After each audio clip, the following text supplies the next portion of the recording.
Les boîtes de nuit rouvriront-elles un jour? Une fermeture à durée indéterminée. Comment respecter la distanciation sociale sur une piste de danse, ou bien pour parler à son interlocuteur, avec un niveau de décibels élevé? Comment obliger à porter un masque dans un endroit où l'on boit des verres, où l'on s'embrasse, parfois? Les discothèques sont de véritables casse-têtes pour celles et ceux qui réfléchissent actuellement au déconfinement. Les gérants de ces établissements ne se font guère d'illusions. Ils savent qu'ils feront partie des derniers à pouvoir rouvrir, s'ils survivent d'ici là. Les boîtes de nuit, c'est la crise dans la crise. Le secteur était déjà en perte de vitesse depuis quelques années. Changement des mœurs et concurrence des festivals en sont les principales causes. De 544 discothèques en 2008 en Belgique, on n'en comptait déjà plus que 398, 10 ans plus tard. Parmi celles qui tenaient encore le coup, nous en avons contacté quelques-unes, pour savoir comment elles faisaient face à ce énième coup dur. Le problème, c'est que les discothèques ont généralement de lourdes charges à assumer, contrairement à leurs petits frères, les bars, cafés et bistrots, peu importe qu'elles soient ouvertes ou fermées. Face à la crise sanitaire, les risques sont donc plus grands. Thierry Neyen, président de la Fédération Orca Wallonie, qui reprend entre autres sous sa coupole les discothèques, nous l'explique. Le problème, c'est qu'il y a en plus des frais, des loyers qui coûtent parfois près d'10 000 € par mois. Donc, en étant ouverts 2 jours ou 3 soirs par semaine, il leur faut de très grosses soirées pour couvrir les frais en temps normal.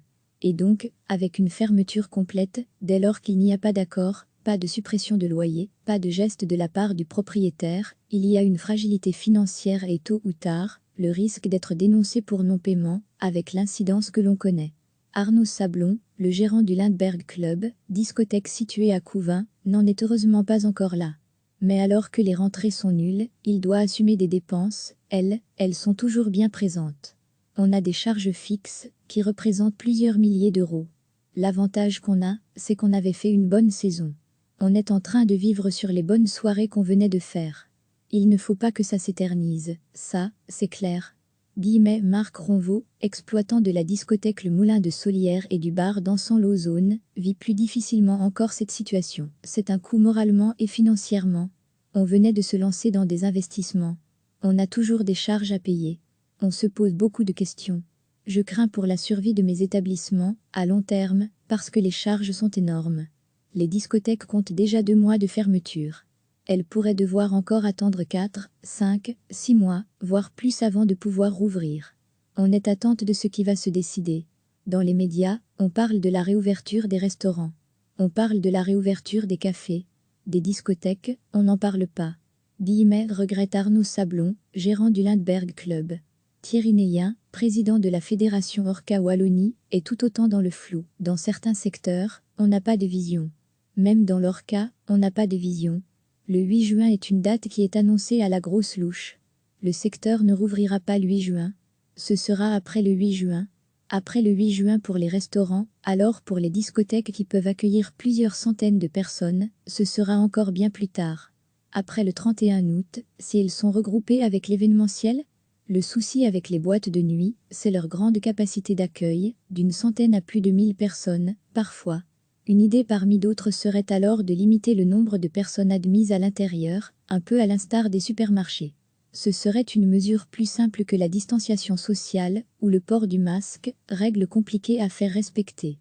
Au lieu d'accueillir 800 personnes, c'est de dire « tu peux rouvrir, mais tu ne peux en avoir que 3-400 dans la discothèque ». La distanciation sociale est compliquée en le milieu de la nuit. Une fois que les clients auront pris un verre, vont-ils respecter cette distanciation sociale ? S'interroge Marc Ronvaux, exploitant du Moulin de Solière. Pour rouvrir, il faut un nombre minimum de personnes, en deçà duquel l'ouverture n'est pas rentable. Peu importe les mesures qui seront imposées, le secteur insiste surtout sur le besoin vital d'une aide substantielle. Il faut des mesures de soutien qui permettent de garantir une viabilité. Si on dit « rouvrez la discothèque dans 3 mois », rouvrez, mais vous ne pourrez mettre que X personnes au mètre carré. Mais avoir une discothèque qui accueillait 1000 personnes, où il n'y en a que 50, c'est une aberration. Juge Thierry Neyen. On est dans l'inconnu, par rapport à notre futur, comme on ne l'a jamais été. Jamais sans doute, les gérants de discothèques ne s'étaient retrouvés dans une situation aussi instable, aussi incertaine et aussi floue. Moi, c'est la première fois de ma vie, cela fait 30 ans, que je suis dans le milieu, je n'ai jamais connu ça. On est à l'arrêt total. On attend le go du gouvernement pour pouvoir redémarrer la première soirée, et si ça dure, jusqu'au mois d'octobre ou novembre, on a intérêt à supprimer la TVA pour les indépendants, sinon, on ne tiendra pas le coup. C'est clair que tout le monde ne pourra pas tenir le coup, que ce soit dans le milieu orca ou événementiel. Témoigne Marc Ronvaux. Même après la réouverture autorisée des discothèques, leur avenir n'est pas garanti. Certains craignent un nouveau changement des mentalités et des comportements sociaux. Sortir en boîte, dans un lieu confiné, où l'on ne peut se tenir à une distance sécurisante des autres, pourrait être considéré comme trop risqué.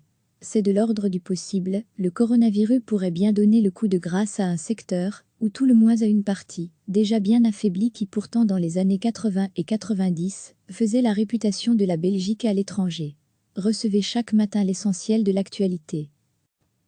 Comment respecter la distanciation sociale sur une piste de danse, ou bien pour parler à son interlocuteur, avec un niveau de décibels élevé?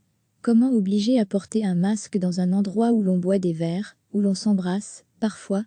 Les discothèques sont de véritables casse-têtes pour celles et ceux qui réfléchissent actuellement au déconfinement. Les gérants de ces établissements ne se font guère d'illusions. Ils savent qu'ils feront partie des derniers à pouvoir rouvrir, s'ils survivent d'ici là. Les boîtes de nuit, c'est la crise dans la crise. Le secteur était déjà en perte de vitesse depuis quelques années. Changement des mœurs et concurrence des festivals en sont les principales causes. De 544 discothèques en 2008 en Belgique, on en comptait déjà plus que 398, 10 ans plus tard. Parmi celles qui tenaient encore le coup, nous en avons contacté quelques-unes pour savoir comment elles faisaient face à ce énième coup dur. Le problème, c'est que les discothèques ont généralement de lourdes charges à assumer, contrairement à leurs petits frères, les bars, cafés et bistrots, peu importe qu'elles soient ouvertes ou fermées. Face à la crise sanitaire, les risques sont donc plus grands. Thierry Neyen, président de la Fédération Orca Wallonie, qui reprend entre autres sous sa coupole les discothèques, nous l'explique. Le problème, c'est qu'il y a en plus des frais, des loyers qui coûtent parfois près 10 000 € par mois. Donc, en étant ouverts 2 jours ou 3 soirs par semaine, il leur faut de très grosses soirées pour couvrir les frais en temps normal. Et donc, avec une fermeture complète, dès lors qu'il n'y a pas d'accord, pas de suppression de loyer, pas de geste de la part du propriétaire, il y a une fragilité financière et tôt ou tard, le risque d'être dénoncé pour non-paiement, avec l'incidence que l'on connaît. Arnaud Sablon, le gérant du Lindbergh Club, discothèque située à Couvin, n'en est heureusement pas encore là. Mais alors que les rentrées sont nulles, il doit assumer des dépenses, elles sont toujours bien présentes. On a des charges fixes, qui représentent plusieurs milliers d'euros. L'avantage qu'on a, c'est qu'on avait fait une bonne saison. On est en train de vivre sur les bonnes soirées qu'on venait de faire. Il ne faut pas que ça s'éternise, ça, c'est clair. Marc Ronvaux, exploitant de la discothèque Le Moulin de Solière et du bar Dansant l'Ozone, vit plus difficilement encore cette situation. C'est un coût moralement et financièrement. On venait de se lancer dans des investissements. On a toujours des charges à payer. On se pose beaucoup de questions. Je crains pour la survie de mes établissements, à long terme, parce que les charges sont énormes. Une fermeture à durée indéterminée. Les discothèques comptent déjà 2 mois de fermeture. Elles pourraient devoir encore attendre 4, 5, 6 mois, voire plus avant de pouvoir rouvrir. On est attente de ce qui va se décider. Dans les médias, on parle de la réouverture des restaurants. On parle de la réouverture des cafés. Des discothèques, on n'en parle pas. Regrette Arnaud Sablon, gérant du Lindbergh Club. Thierry Neyen, président de la Fédération Orca Wallonie, est tout autant dans le flou. Dans certains secteurs, on n'a pas de vision. Même dans l'Orca, on n'a pas de vision. Le 8 juin est une date qui est annoncée à la grosse louche. Le secteur ne rouvrira pas le 8 juin. Ce sera après le 8 juin. Après le 8 juin pour les restaurants, alors pour les discothèques qui peuvent accueillir plusieurs centaines de personnes, ce sera encore bien plus tard. Après le 31 août, si elles sont regroupées avec l'événementiel? Le souci avec les boîtes de nuit, c'est leur grande capacité d'accueil, d'une centaine à plus de 1000 personnes, parfois. Une idée parmi d'autres serait alors de limiter le nombre de personnes admises à l'intérieur, un peu à l'instar des supermarchés. Ce serait une mesure plus simple que la distanciation sociale, ou le port du masque, règle compliquée à faire respecter. Au lieu d'accueillir 800 personnes, c'est de dire « tu peux rouvrir, mais tu ne peux en avoir que 3-400 dans la discothèque ». La distanciation sociale est compliquée en le milieu de la nuit. Une fois que les clients auront pris un verre, vont-ils respecter cette distanciation sociale? S'interroge Marc Ronvaux, exploitant du Moulin de Solière. pour rouvrir, il faut un nombre minimum de personnes, en deçà duquel l'ouverture n'est pas rentable. Peu importe les mesures qui seront imposées, le secteur insiste surtout sur le besoin vital d'une aide substantielle. Il faut des mesures de soutien qui permettent de garantir une viabilité. Si on dit « rouvrez la discothèque dans 3 mois », rouvrez, mais vous ne pourrez mettre que X personnes au mètre carré. Mais avoir une discothèque qui accueillait 1000 personnes, où il n'y en a que 50, c'est une aberration. Juge Thierry Neyen. Mesures à appliquer, date de réouverture, mesures de soutien, survie. On est dans l'inconnu par rapport à notre futur, comme on ne l'a jamais été. Jamais sans doute, les gérants de discothèques ne s'étaient retrouvés dans une situation aussi instable, aussi incertaine et aussi floue. Moi, c'est la première fois de ma vie, cela fait 30 ans, que je suis dans le milieu, je n'ai jamais connu ça. On est à l'arrêt total. On attend le go du gouvernement pour pouvoir redémarrer la première soirée, et si ça dure, jusqu'au mois d'octobre ou novembre, on a intérêt à supprimer la TVA pour les indépendants, sinon, on ne tiendra pas le coup. C'est clair que tout le monde ne pourra pas tenir le coup, que ce soit dans le milieu orca ou événementiel. Témoigne Marc Ronvaux. Même après la réouverture autorisée des discothèques, leur avenir n'est pas garanti. Certains craignent un nouveau changement des mentalités et des comportements sociaux. Sortir en boîte, dans un lieu confiné, où l'on ne peut se tenir à une distance sécurisante des autres, pourrait être considéré comme trop risqué. C'est de l'ordre du possible, le coronavirus pourrait bien donner le coup de grâce à un secteur, ou tout le moins à une partie, déjà bien affaiblie qui pourtant dans les années 80 et 90, faisait la réputation de la Belgique à l'étranger. Cliquez sur s'abonner pour recevoir les dernières nouvelles.